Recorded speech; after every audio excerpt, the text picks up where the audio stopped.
Hello, everyone. I'm Al Deldegan, creator and producer of the Leaders, Innovators, and Big Ideas podcast, supported by Rainforest Alberta.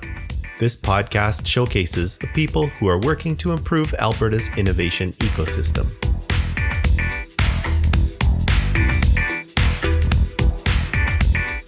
In this episode, I learned some interesting stuff about agriculture carbon fibers with guest Trevor Click. Here we go.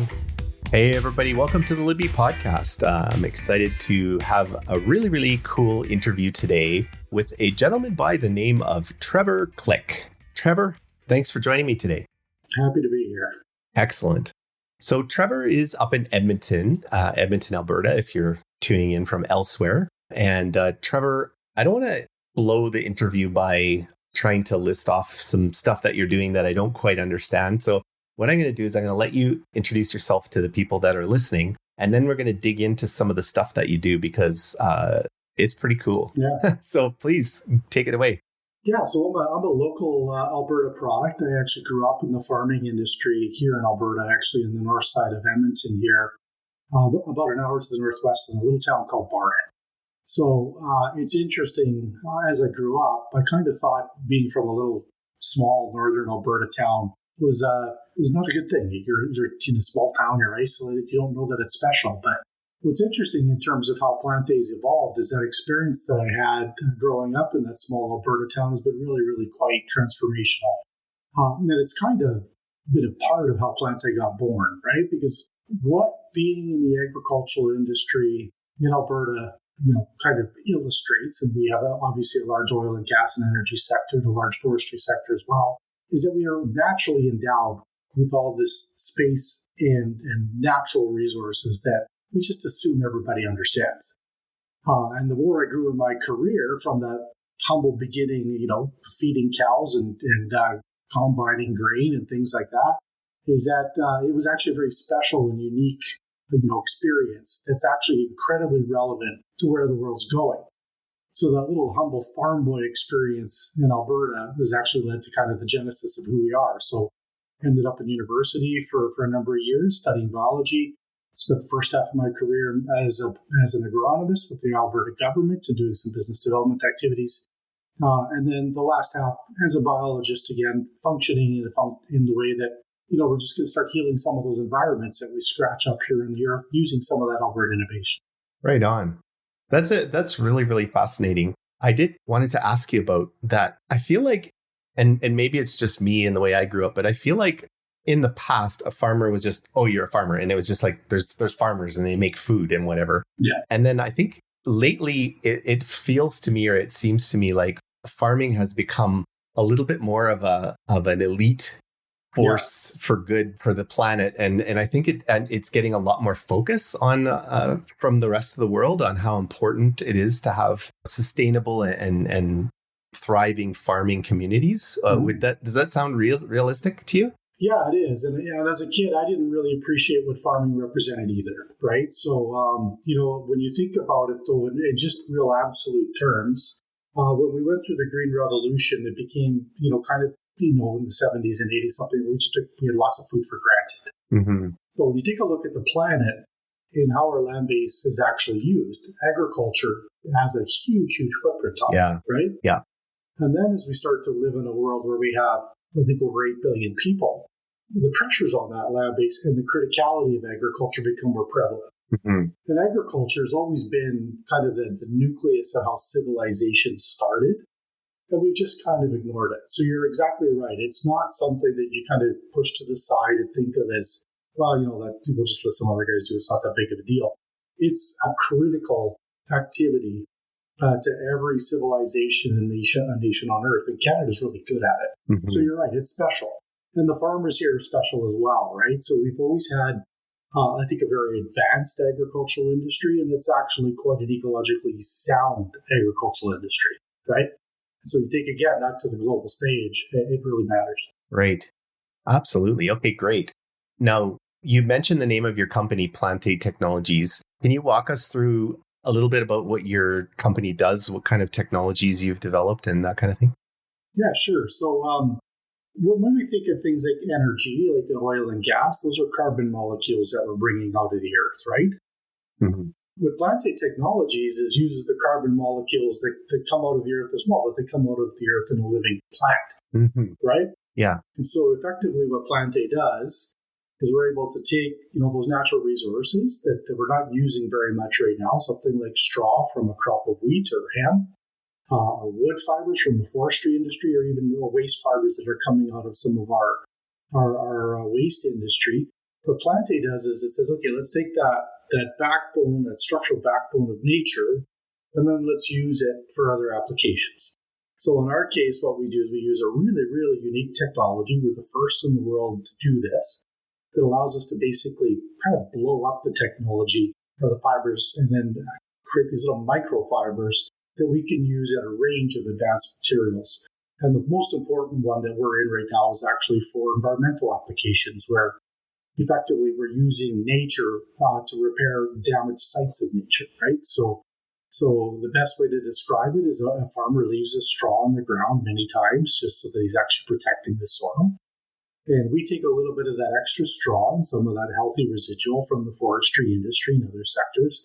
We use it like a skin graft. So we'll take fibers from a healthy ecosystem and then we'll put it on a damaged ecosystem to help hold it in place long enough for nature to get going again, erosion to stop, vegetation to start, so that it becomes a healthy, functioning part of the planet again. So that's a key part of what we do, but it's all predicated on those building blocks that come from nature already. And then when we think about where the company is going, like Alberta is really strong in the environmental field. That's why we use those technologies. Mm-hmm. We're also very active in biocomposites, so we can make greener plastics. Very, very active in biochemicals, so we can actually make kind of some of those everyday things that people don't see, even chemicals for oil and gas, other green materials from plants. And then we've got some really, really cool solutions for packaging and textile that come with this technology that allow us to, again, use that base molecule that's just growing in the fields around us as a solution for some of the environmental pressures we have going forward. That is fascinating. Can you maybe, if you can, describe how do you look at something like that and then come up with different solutions? So it's like you've got this molecule and then you're like, oh, we can use it for this and we can use it for this and we can use it for this. Like, how do you determine that? Well, it's again a function of what makes Alberta unique, right? So, when I was a kid growing up, I was telling one of the people I worked with professionally not that long ago that probably in my lifetime, I've produced 10,000 bales myself, just driving tractors around my parents' farms, that kind of thing. And not too far away from our farm, there's big forestry operations. So when you think about the global landscape, what's really unique about us here is we have big forestry and big agriculture right next to each other. Mm-hmm. So there's this natural kind of marriage of these materials for these applications was actually kind of a natural progression. So we always saw it, right? And we already do it in agriculture and forestry at a very limited extent. And what really became clear is that the rest of the world wasn't seeing it. So if you're working in New York City and you're in the finance industry and you're an investor, these are not the kind of things that you see. You just don't have that experience. So that coupled with, the university education that myself and my partners had, and then also the fact that we've kind of all been working in this natural space in some form for many years, it was a real natural progression, right? Mm-hmm. But I don't think that it starts the same way in other worlds that it starts in Alberta, because we have that convergence of all these materials, and not just the forestry and agriculture, but energy. Mm-hmm. Mm-hmm. So what the energy industry does is it gives that template for how do we make things big and do things at scale. So it's a product of Alberta, to be real honest. Right on. Okay.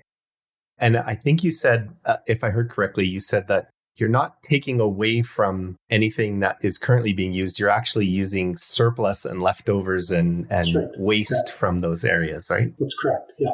Oh, that's really cool. Yeah. So with these technologies, is there still a lot of areas where you can expand and further take advantage of these nanoparticles or whatever you want to, or whatever, I forgot what you said. It's actually, my partners will always tell you that it's Trevor, focus, because the exciting thing about what's possible is like these are fundamental building blocks to everything that we do, right? So the scale of what a person can do is really, really almost limitless, right? So you have to really be focused about what you're doing. But in addition to kind of those core focuses that consume pretty much all our time day to day, we know that there's bigger fish out there, right? But just like any kind of business, and the example that I always use is that, Amazon, built an empire selling used books out of a garage. So it's the same story here, right? You're going to focus, you're going to do something well, and you're going to continue to extend. So in the Plantae model, as we start to think about these residual plant natural materials that are around us, it's just going to continue to cascade. And so when we kind of take that competency that we built within the company in terms of the people that we work with, and then the universities and colleges and institutions around us like NAIT and Intertech, there's a huge upside for us to actually pull those pieces together in a really, really novel way. But it takes a lot of work, and it's really just around the people that are actually doing it. Right. Do you impart your knowledge on those institutions? Do you do any educational piece of it? It's funny because one of our partners is actually a sessional instructor at the University of Alberta. Okay. So the institutions themselves are actually really, really important to us. And exactly to your point, it's a two-way street, right? So when you're on the tip of the innovation spear, similar to what we are, you're learning things that you don't see necessarily in other environments. You're learning things that you don't even see if you're in a big corporation. So you might be in the private sector, but if you're making, specific molecule like biodiesel, you're so narrowly focused, you can't see some of the opportunities around you. And so the institutions, it's a teaching two-way street. Without bringing things to us, and we'll bring things to them, and they'll help us scale some of these ideas and prove it out. So, we have often almost comical conversations with them. It's like, tell me if I'm nuts or not, right? Tell us if this is going to work, if there's something to this. And so they act as a real critical innovation sounding board about how we can move this whole thing forward. They're really critical. And one of the things, again, talking about some of the strengths that we have, because Canadians are, it's actually a disability for Canadians. We're too humble. These are good institutions. They're good scientists. They know what they're doing. They're world class. So for us to move forward, they're a massive, massive part of our trajectory. Right. I think that makes a lot of sense. And the more partnerships there are between the post-secondary institutions and businesses that are trying to make their name out there and get things going, especially with unique technologies like this, where it's not something that everybody is already doing. It's something very new and original. Yeah, that's really fascinating. What would you say is your biggest roadblock right now to say that you're trying to overcome? Anytime you're leading the charge on innovation, right? So we have a new technology that's never really been proven. And we're in new markets that people have a lot of questions about, and there's been some false starts. It's difficult to get people to really understand what you're doing. So innovation only happens when you're on the fringes. That has consequences, right? So it's harder to raise money. It's harder to guide customers on board for what you're doing.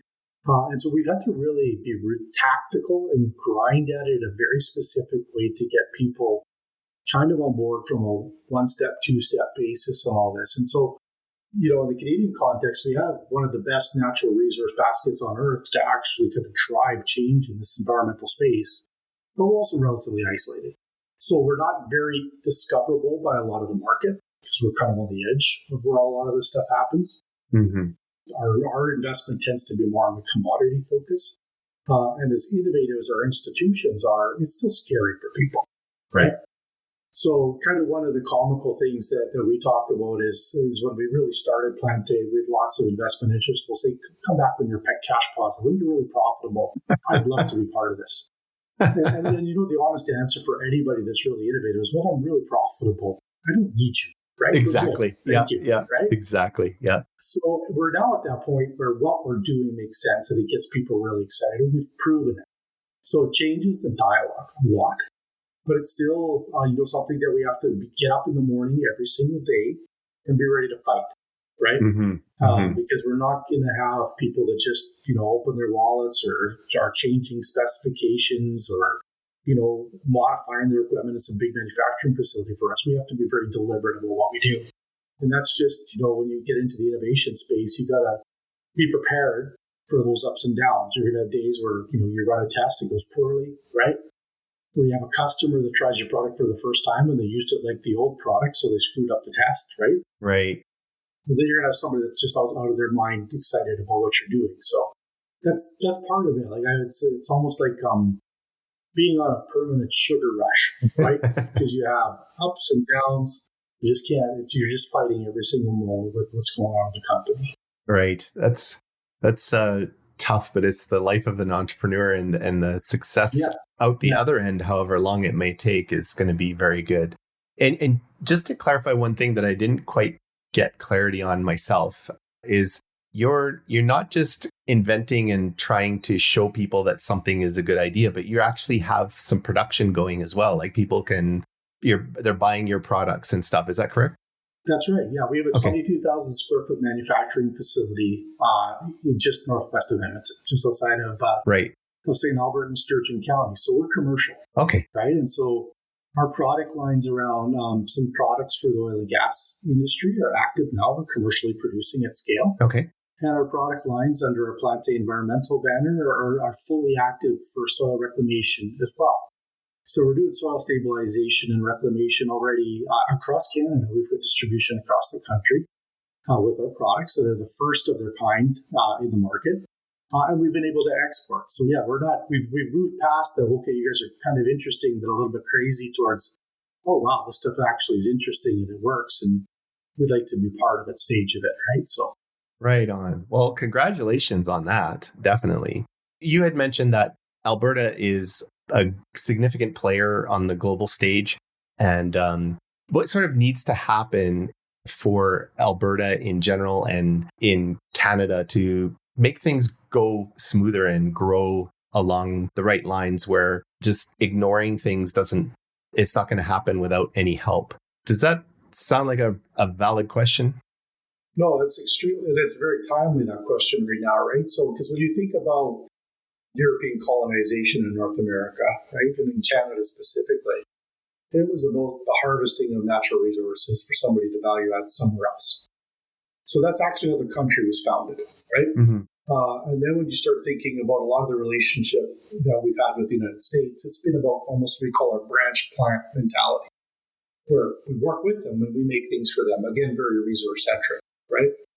So in this world that's now fundamentally driven by resource constraints, and I think that's just starting to dawn on people that that's the next big thing, we're in a very, very, very unique spot where we have some of the things that the world needs the most, and we have to leverage it differently. The challenge that we have as Albertans and Canadians is we're so good at commodity production, right? We produce oil, we produce conventional lumber, or we produce wheat for flour applications, etc.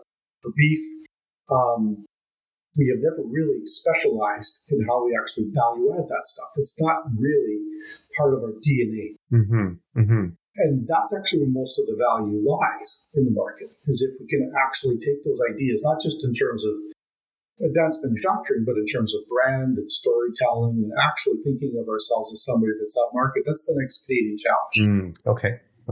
And what's really relevant about what's happening with this tariff situation is right now is it's proven that we can't be dependent on just that commodity play, right? Yep. And a perfect example of that is in the beef industry. A large portion of our beef is actually sold globally by foreign companies. A large part of our grains is actually sold globally by foreign companies. Same is true with our oil. Right. Same is true, right, by our forestry sector. And these are good companies. They're companies that we work with all the time. Yeah. But if you've got a head office in Europe or in Asia or in America, right, you're not telling Canada's story. Yeah. Right? Yeah. You don't have an interest in telling Canada's story or Alberta's story. Right. And so that's that fundamental shift that we have to get at. And it's been kind of one of the things that is most exciting and scary about this very moment that we're in around tariffs, where Canadians have to look themselves in the mirror and say, look, we've been, the 3 C's that I say are bad about Canada: comfortable, complacent, and cautious, right? Mm-hmm. Yeah. Now we have to say, okay, we have to re-see ourselves in the world's eyes. And if we do it right, it's just absolutely staggering what the opportunity is. Because the world sees us differently than we see ourselves. And that was probably one of the biggest things I've learned in the last few years. That's interesting. I've always wondered, I've never worked in the oil and gas industry, and I know there's other things at play besides what simple understanding I have of it. But we pull these raw resources out of the ground and then we ship them to the US and they pay for it. And then they process them and then they send them back to us as another product. And then we pay for that. And it's much more expensive than what we sent out there. And so I've always found that really confusing, and I couldn't quite understand why that happens. I think, is it so simple as, well, we're making so much money giving them this oil or this gas or whatever that we don't even really need to worry about the other part of it? Or I don't know, maybe you can add some clarity there. Yeah, I think that's part of it. And I've seen this even with some of the companies that we're dealing with, is that they're so profitable in their space that innovation seems kind of unnecessary, right? And they are very innovative in their commodity space, like world class. But in terms of going up value, when you're already quite profitable, why would you do that? Why would you take that risk? You don't have the skills or the competency, right? Those are different people to do that kind of thing. That's part of it. I think the other reason why we're not reaching into those markets is because, we haven't been asked to until now. I see. Right? And that's one of the things that's really struck me about some of these dialogues is it's not in other markets' interest for us to do a lot of this work here. It's in their interest. So we become very specialized at the commodity space. We become very good at it. It's very beneficial. That it's still actually something we should do a great deal of. I'm a huge fan of us leveraging our natural resources around the world, but we can be more creative about how we do all that stuff, right? Right. So it's a question of being just, really good at what we're doing. And then I think, frankly, not having some of the stimulus about what else is possible. And I've had some crazy conversations with some big Canadian companies that I'm like, you're tripping over a dollar to save a nickel because you're so committed to your business model that there's actually more money available to you than you can even realize because you're just built around this commodity focus, right? So Right. Yeah. So I think it's maybe with the conditions changing, as you mentioned, the tariffs and stuff, that people are going to have to start pivoting and looking at other opportunities. And if we can wake up and build our own gas processing plants and stuff like that here, then the demand on importing that from the US and stuff is going to become less and less threatening and less of a problem.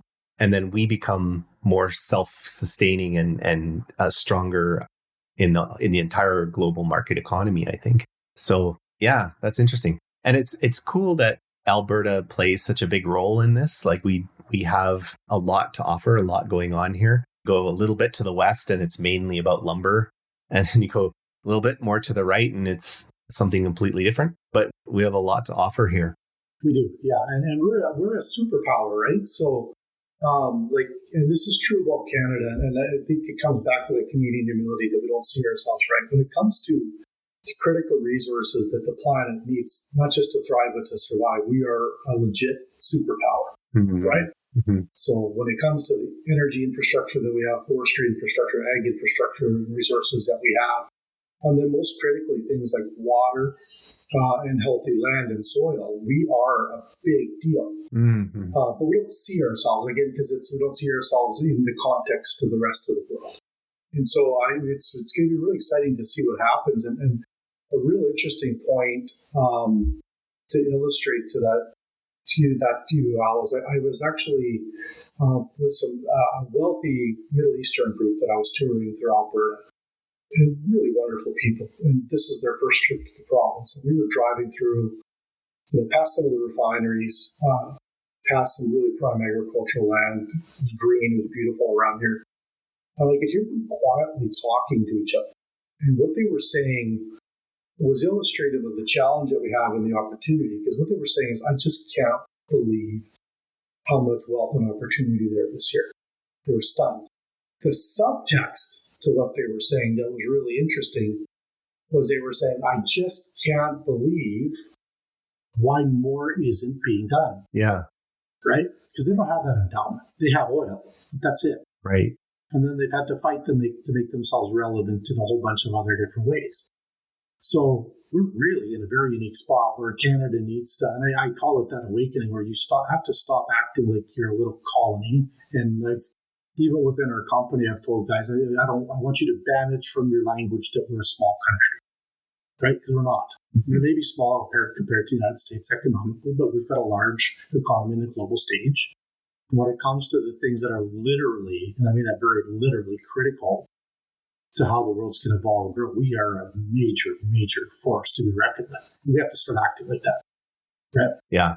Wow, that's really powerful.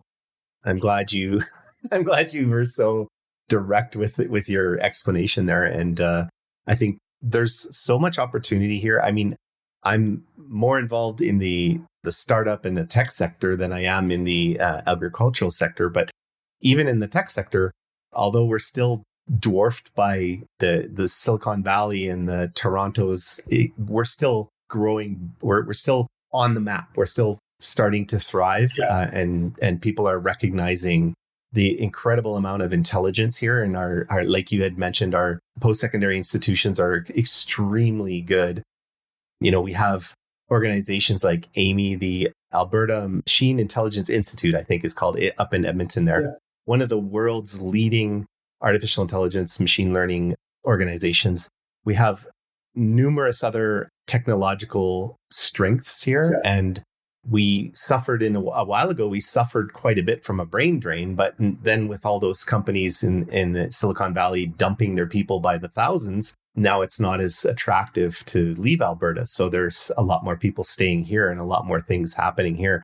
And, you know, when you talk about agriculture, it's unbelievable how much technology there is involved in the agricultural industry now.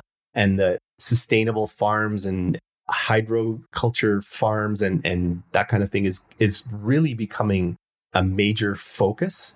And it's an exciting place to be right now here in Alberta. And you must be just really enjoying, as hard work as it is, you must be really enjoying being involved in the area that you are. Yeah, we are. It's we've chosen to be here, right? All of the founders of the company have chosen to be here for a reason. And I think that you have to be an Albertan to a large extent to appreciate what we have. But the rest of the world's finding out about that as well. Mm-hmm.